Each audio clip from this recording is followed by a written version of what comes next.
Natapos ko na yung mga drawer ng hagdanan ng lock bed.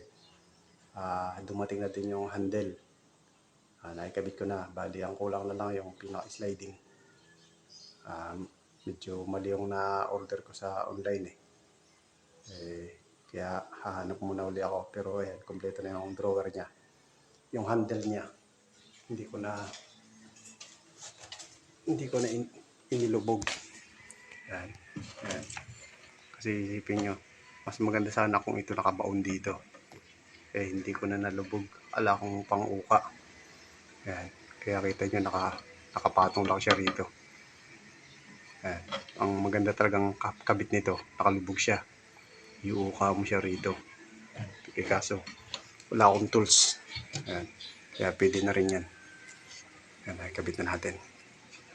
Bali, sliding na lang. Ito na, ikabit ko na yung isa. Ayan. Naikabit ko na tong isa.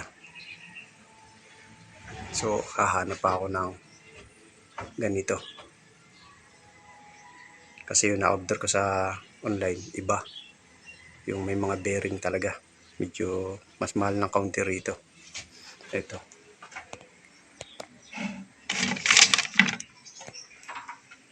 Ito yung nabili ko. Mas maganda to. Kaya nga lang, mali ang nabili kong sukat. Hindi pa siya pipwede. Kaya magtitingin ulit ako sa online. Ayan, mas maganda gamitin to. Mas maganda yung paghila mo at saka pagbalik. May mga bearing siya. Kumpara dito na roller lang. Ayan, roller lang to May bilog lang siya dyan, roller. Ayan, roller lang siya. Hindi kumpara dito, mga bearing ayan. Kaya mas magandang gamitin to. Medyo mahal lang to ng konti. Isa pa lang na ikakabit ko. Magtitingin pa ako ng ganyan. Ganito na lang bibiling ko. Kasi sa ganito, kamali ako ng sukat. Hindi ko na kuha yung kapal nito. Para dito sa allowance, kailangan makuha mo yung kapal. Hindi ko nakuha. Dito kasi naibase. Dito ko naibase yung mga sukat. Lahat ng mga drawer dito ko naibase. Kaya hindi pwede yung ganito. Masyado makapal to. Kamali ako. Kaya ang gagawin ko na lang, puro ganito na lang ang gagamitin ko.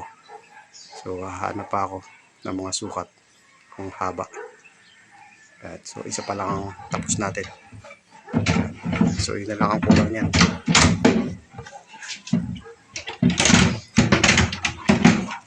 Ayan.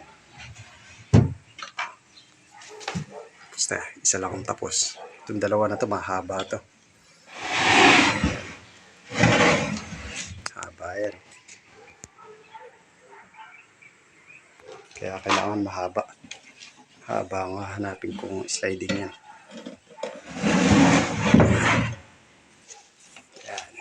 Yan ang itsura.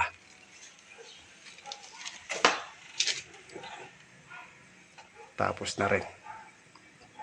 So, siguro pwede na ako lumipat sa ibang project. May bago na naman akong project Siguro yung extension sa kusina. So, yan na muna.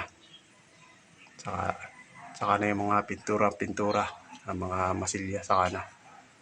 Ganyan na lang muna. So, sa susunod na lang ulit.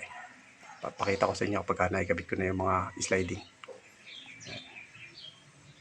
So, bukas panibagong project na naman. Nakatapos na tayo rito. Papakita ko rin sa inyo yung mga nagastos ko. Pati doon sa lock bed.